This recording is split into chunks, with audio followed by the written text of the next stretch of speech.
How many times in your life have you felt the need to justify every gesture, every choice, every change in mood, as if your very existence required a stamp of approval to be legitimate? It is almost invisible, but deeply present. A silent compulsion to explain yourself, to make yourself understandable, to soften your presence so you won't be rejected. Carl Gustav Jung, the great explorer of the human soul, used to say that behind every repetitive behavior lies a wound, and that wound is often born early, in environments where we were taught to believe our feelings only had value if others could understand them. It is as if the inner child learned to ask for permission simply to exist. Over-explaining is like living in a house with glass walls. You expose yourself, justify yourself, hand out details, hoping that by becoming transparent, you will finally be accepted. But in reality, that constant exposure drains your inner strength. Each explanation offered is a small concession of your psychic authority, a way of saying, "I can only be who I am if you allow me." Jung saw this not merely as a social habit, but as a deep obstacle in the path of individuation, the process of becoming who we truly are. Because as long as you need to justify every emotion, you remain trapped in an invisible courtroom, judged by the expectations of others. This video is an invitation to cross into that inner territory where the compulsion to explain yourself resides, and to discover the transformative power of silence. For when silence is born from integrity, it is not absence, it is presence, a presence that heals. If this theme resonates with you, subscribe to the channel, like this video, and share your experience in the comments. Let's walk this journey together. Chapter 1. The Invisible Prison, the Origins of Self-Justification. The need to explain yourself does not appear suddenly, like an ordinary adult habit. Its roots are older, as old as the first memories of childhood. It is there, in the earliest relationships, that the soul learns or unlearns how to trust its own experience. Imagine a small child who feels sadness and cries. If the adult nearby responds with comfort, the child learns, "What I feel is valid, even if it's not understood."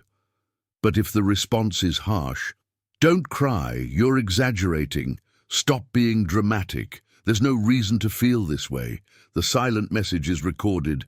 "My feelings are wrong. I must prove they make sense." Jung observed this process countless times in his patients. People who, when telling their stories, revealed a common wound, early emotional invalidation. What they shared was not only pain, but also the survival strategy they had developed, explaining themselves in order to exist, as if every emotion needed a rational justification to avoid being dismissed. This prison is invisible because it has no concrete bars. It is made of repeated phrases, disqualifying looks, silences that say, "You don't have the right to feel this." It is an internal prison, but a powerful one, capable of shaping entire personalities. In ancient myths, we find echoes of this wound. Think of Icarus, who tried to reach the sun with wax wings, only to discover that his freedom depended on limits he could not control. In the same way, the child learns that to be accepted, she must restrict the flight of her spontaneity. Each explanation given is like losing another feather from her wings. And so, without realizing it, many adults grow up stuck in this cycle, justifying choices to partners, colleagues, friends, as if they were still facing severe parents demanding explanations. The compulsion to explain is not kindness, as it sometimes appears, but the reflection of an unhealed wound, the wound of never having received permission simply to exist. This is the invisible prison Jung described, not built with external walls, but with internal beliefs, a prison that only begins to dissolve when we dare to acknowledge its existence. Chapter 2. The Mask of Understanding, the Ego that Begs for Approval. When the child realizes that her feelings are not given legitimate space, a survival strategy emerges, shaping herself to please. Jung called this the persona, the social mask we wear to be accepted in collective life. The persona itself is not negative. It allows us to play social roles, mother, professional, friend, student, without blending them into one indistinguishable flow. But the problem begins when that mask ceases to be a tool and becomes a prison. Instead of using the persona, we are used by it. The one who constantly needs to explain herself is, in fact, trying to keep the mask intact. Explanation works as the cement that holds up the constructed image, that of someone always understandable, rational, acceptable. It is as if the ego, disconnected from the self, is pleading, "Don't reject me. See that I have good reasons. See that I am not inadequate." In myths, this dilemma appears in the figure of Icarus. He fashions wings to approach the light, but does so in a fragile and dependent way. The closer he comes to the sun, the more the wax melts, revealing the precariousness of his creation. In the same way, the ego, when sustained solely by external approval, eventually loses its structure, melting under the heat of others' demands. Jung, in his clinical practice, described cases of people living in constant social theatre. One patient, for example, explained every gesture to her husband to avoid criticism. She never said she was tired, only that she was a little under the weather. Never admitted sadness, only that she was reflective. The fear of displeasing was so overwhelming that she lost touch with her genuine feelings. Her life had become a rehearsed speech. This compulsive self-justification may look like politeness, but in reality it is a disguised plea for permission. Each explanation is a whispered request. Accept me, don't abandon me. The ego, in this state, ceases to be the functional center of consciousness and becomes a servant of approval. And the more we explain, the further we drift from our inner truth, confusing ourselves with the mask we created. The great tragedy, as Jung noted, is that in the endless pursuit of being understood, the person loses contact with what matters most, her own soul. Chapter 3, The Price of Being Accepted, Emotional Submission and Self-Abandonment. Over-explaining may seem at first glance like a gesture of care. It looks like politeness, empathy, consideration for others. But deep within the psyche, what it reveals is something more painful, a silent pact of submission. Jung said that every time we give up what we feel in the name of acceptance, a small part of the soul is abandoned. And self-abandonment is insidious. It doesn't happen all at once, but through small, daily concessions. It is the yes spoken when the entire body wanted to say no. It is the practiced smile that hides anger. It is the long explanation offered just to justify the simple desire to be alone. In his practice, Jung saw how these small acts of submission accumulated. One patient, for instance, arrived every day completely drained because at work she constantly justified her breaks, her minor lateness, even the way she organized her desk. Deep down, it wasn't physical fatigue that corroded her, but the feeling of living under constant judgment. Each explanation was like handing others the key to her own freedom. When this pattern crystallizes, symptoms appear. The body weakens, the mind loses vitality, the heart feels empty. The person no longer knows whether she is living by her own will or just performing roles to avoid criticism. It is like being on a stage where the script was never written by her, but by the eyes of others. In myths, we see reflections of this pain. Think of Hercules, condemned to complete 12 nearly impossible labors to prove his strength. In the same way, the woman who explains herself constantly turns each day into a new labor of convincing, demonstrating, justifying, a marathon without end, demanding more and more energy while giving back less and less meaning. The price of being accepted is far too high. It is the loss of autonomy, the erosion of self-esteem, and above all, the betrayal of one's essence. It is as if the soul cries out for freedom, while the mouth responds with apologies. This is the paradox of compulsive self-justification. The more we seek acceptance, the further we drift from ourselves. And the further we drift, the more we need external approval just to survive. It is a vicious cycle that traps the psyche in self-abandonment. But Jung reminds us, recognizing this pattern is already the first step toward breaking it. Only when we realize the price we've been paying can we start longing for a new currency: integrity. Chapter 4. The Theater of Everyday Life, Living for Others. For those trapped in compulsive self-explanation, life becomes one vast stage.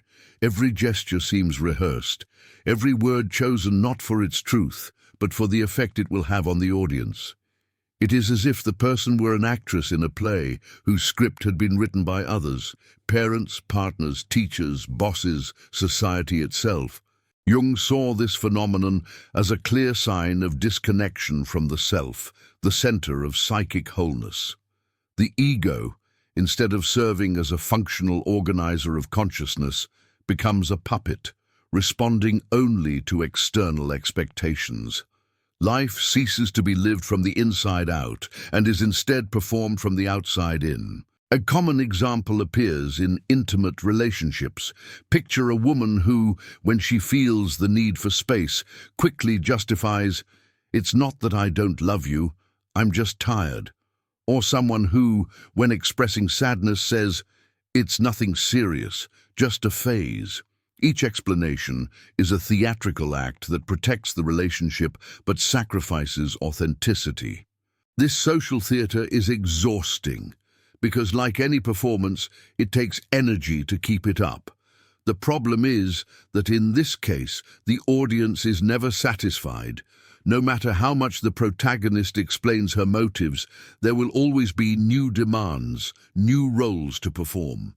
The result is a cycle of ongoing emotional depletion in which the essence is always postponed for the sake of acceptance. In myths, this dynamic can be compared to the story of Persephone, abducted and taken to the underworld, forced to play roles she never chose. So too is the life of those who live for others, a kidnapping of their true identity. But Jung reminds us that leaving this theater is not about suddenly cutting ties with the world.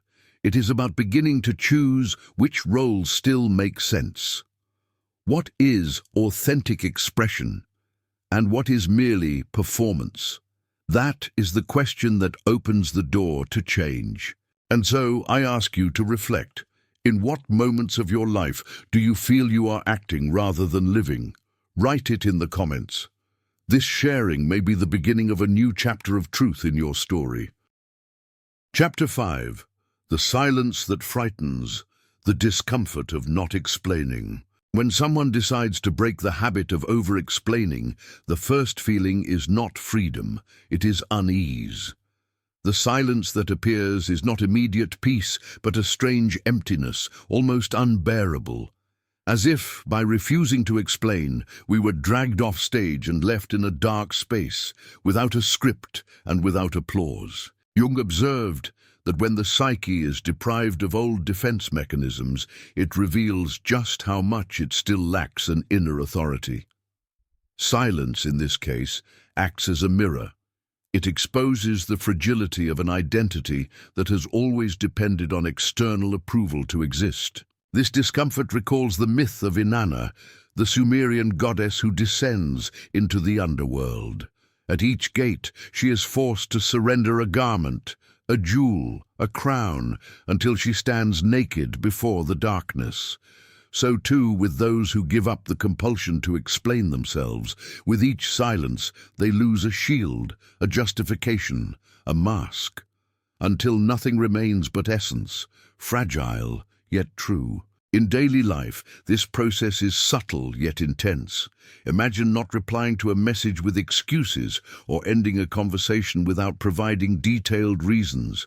The body reacts with anxiety, the heart races, the mind invents arguments, the mouth burns with the urge to explain. But this discomfort is not a mistake, it is a sign of transformation. It is the psyche's underworld demanding courage to withstand the emptiness of non-explanation. Jung reminds us that it is precisely in that emptiness where new possibilities are born. Silence, when sustained, ceases to be absence and becomes presence. The absence of justification creates the presence of inner authority. But crossing this territory is difficult. It requires accepting the fear of judgment, the possibility of rejection, the risk of distance. It is, in essence, a rite of passage, dying to the need for explanation and being reborn into the freedom of simply being. Just as Inanna returned from the underworld transformed, those who endure the initial silence discover they no longer need adornments to uphold their dignity. Silence becomes, little by little, the ground where true integrity blossoms. Chapter 6. Inner Authority, the Key to Psychic Freedom. For Jung, the path of individuation is not about collecting more sophisticated masks, but about learning to walk without them, sustained by something deeper, inner authority. But what does it really mean to possess this authority? It means recognizing that your subjective experience has value in and of itself without needing the approval or understanding of others. It is the moment when the question, "Will they understand me?" transforms into the affirmation, "Even if they don't, this remains true for me." Inner authority is not arrogance, nor is it withdrawal. It does not shout, impose, or try to persuade. On the contrary, it is quiet, steady, like the root of a tree that holds the trunk upright, even when unseen. This strength is born when we stop outsourcing our self-worth and start trusting our own perception. In myths, this process appears as a passage into maturity. Think of Hercules. In his labors, each victory was not about pleasing spectators, but about facing inner monsters. In the same way, gaining inner authority requires courage to face our fears, fear of abandonment, judgment, loneliness, without using explanation as a shield. Jung saw inner authority as the true axis of the self. When the ego reconnects with this center, it no longer begs but simply acts in presence. The individual no longer needs to justify her limits, her feelings, her choices. She simply lives them. In daily life, inner authority shows up in small gestures. It is saying no without adding because. It is ending a conversation when you feel there is no more truth in it. It is admitting sadness without translating it into arguments. It is holding silence in the face of the demand for justification. This is the paradox of psychic freedom. When we stop justifying our existence, we discover we always had the right to simply be. The silence that once frightened us becomes a source of peace because it is now rooted in the certainty that our dignity does not depend on anyone's gaze. Jung believed that this moment marks a profound turning point in individuation. It is when we stop being actors in someone else's play and become the authors of our own story. Chapter 7. The Mirror Exercise, Practicing Silence with Presence. Jung often said that consciousness is born from the meeting with the inner mirror, that space where we can no longer hide from ourselves the truths we fear. It is in this mirror that we discover not only who we are, but also who we stopped being when we explained ourselves too much. So I propose a simple but profound exercise, a small ritual of reconciliation with your inner authority. In the coming days, choose a moment of silence, preferably in front of a mirror. Look into your own eyes for a few minutes, without hurry, without expectation. Allow yourself to hold that gaze as if greeting an old friend long forgotten. Then ask yourself, what in me do I still feel I must justify to others? Do not rush to answer with the mind. Let images, memories, or emotions rise. Perhaps a childhood moment when you were scolded for crying, a quarrel where you felt the need to over-explain your boundaries, or simply a diffuse sense of never being able to say no without a long excuse. Now take a deep breath. Grab a notebook and freely write down, without censoring, all the explanations you notice yourself repeating in life. It might be something like, I can't go out because I'm tired. I didn't call because I was busy. I cried because my day was hard.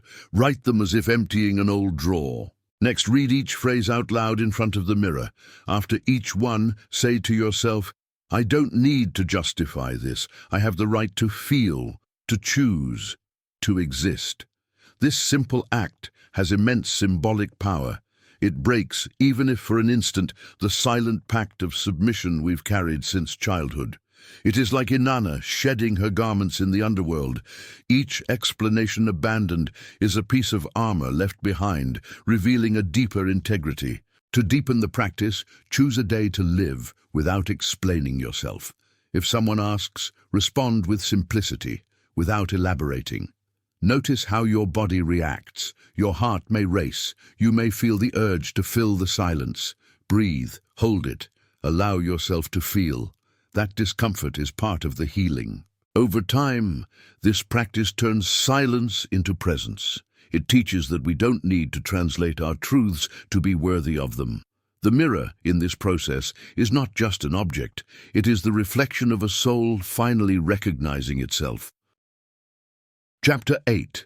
The Impact on Relationships, when silence redefines connections. When a woman decides to stop justifying herself, something invisible begins to change, not only within her, but around her as well. Silence, once mistaken for absence, becomes presence. A steady, almost magnetic presence that reconfigures existing relationships. Jung said that every inner change reverberates in our relational field. After all, we live in networks of psychic energy, and when one energy stops yielding, the bonds that depended on imbalance begin to dissolve. Silence, in this sense, works like a filter. It reveals who was by your side out of genuine affinity and who remained only because they benefited from your insecurity. This is especially visible in intimate relationships. The woman who once explained every mood swing now simply feels without translating herself. This may unsettle those who were accustomed to controlling her with the thread of justifications. Suddenly, there is no longer an argument to counter, no excuse to manipulate. The silence born of inner authority becomes a wall. In mythic terms, this transformation is like Inanna's return from the underworld. She comes back not as the same goddess who descended, but as one who endured symbolic death and returned with new sovereignty. Likewise, the woman who learns to hold her silence returns to her relationships, but no longer occupies the same place. In daily life, this might mean losing some bonds. Friendships sustained by fragility begin to fade. Partners who thrived on insecurity may resist or even leave. But these losses are not failures, they are realignments. Like autumn leaves falling, they clear space for new, healthier connections to grow. Silence also attracts respect. People who are integrated, who no longer need to convince, radiate a quiet confidence. It is a presence that does not beg, but inspires. And this new posture opens doors to relationships based on authenticity rather than submission. Jung reminded us that individuation requires rupture. A new life cannot be sustained with old contracts. When you stop justifying yourself, you don't lose relationships. You purify them. Those who remain do so not out of control, but out of resonance. Thus, every silence held is not just an individual gesture, but a collective act of transformation. It invites others to examine their own masks as well. Chapter 9. Presence that Speaks. Integration, wholeness, and personal magnetism. There is something undeniably magnetic about a person who no longer needs to explain herself. It is a quality difficult to capture in words, yet everyone feels it. It is like entering a room and sensing that this presence does not ask for anything, does not plead, does not seek to persuade. It simply is. Jung called this psychic integration, the state in which the ego stops drowning in masks and reconnects with the self, the deep center of the soul. The integrated person does not need to speak much because her inner coherence communicates on its own. It is the difference between an actor reciting lines and an author writing her own story. This presence does not appear overnight. It is the fruit of a process, recognizing the wound, enduring the silence, building inner authority, letting go of relationships that no longer resonate. When all these steps consolidate, the psyche gains density, like a tree sinking deep roots that allow it to withstand storms without bending. In myths, this transformation is embodied in heroes who, after great trials, return not only victorious but transfigured. Think of Odysseus returning to Ithaca after years of exile and struggle. He is no longer the man who left. Likewise, the woman who abandons the compulsion to explain herself returns to daily life, but she no longer bargains with her essence. In practice, this integrity reveals itself in subtle gestures, a no spoken without anger, simply with firmness, a decision made without lengthy arguments, a silence held when pressured to explain. These small acts generate respect because they radiate coherence. The magnetism born here is not superficial charm, but existential depth. It is as if the world, when encountering such integrity, cannot help but acknowledge, here stands someone whole. This is the culmination of individuation, becoming presence. Not presence that seeks attention, but presence that inspires simply by existing in truth. Jung would say this is the greatest silent revolution we can live, to stop asking permission to exist and finally claim our place in the world in wholeness. Conclusion: the silent revolution, living without justifications as a sacred act. Throughout this journey, we have walked the invisible paths of compulsive self-explanation, the childhood wound, the weight of masks, the quiet self-abandonment, the initial discomfort of silence, and finally, the discovery of inner authority. All of this leads us to an essential truth. To stop justifying yourself is not arrogance, but a sacred act of reconciliation with your own soul. Jung taught that individuation does not happen in a single instant, but in small daily choices. And every time you hold silence in the face of expectation, you take a step in that direction. Every no spoken without justification, every emotion lived without translation, every boundary set without apology is a brick in the construction of your psychic freedom. The revolution we speak of here is not noisy. It needs no grand declarations, no battles. It happens in stillness, like a flame that burns quietly, yet lights everything around it. It is the revolution of someone who discovers she does not need to ask permission to exist, because life itself has already given her that right. And this inner movement changes everything. Relationships reshape, energy shifts, respect emerges, not as something demanded, but as something natural. Presence becomes magnetic because wholeness no longer needs to persuade. It simply communicates. So I leave you with one final question. What explanation are you ready to abandon today? Write it in the comments, not only as confession, but as a commitment to yourself. If this video resonated with your journey, like it, share it, and subscribe to the channel.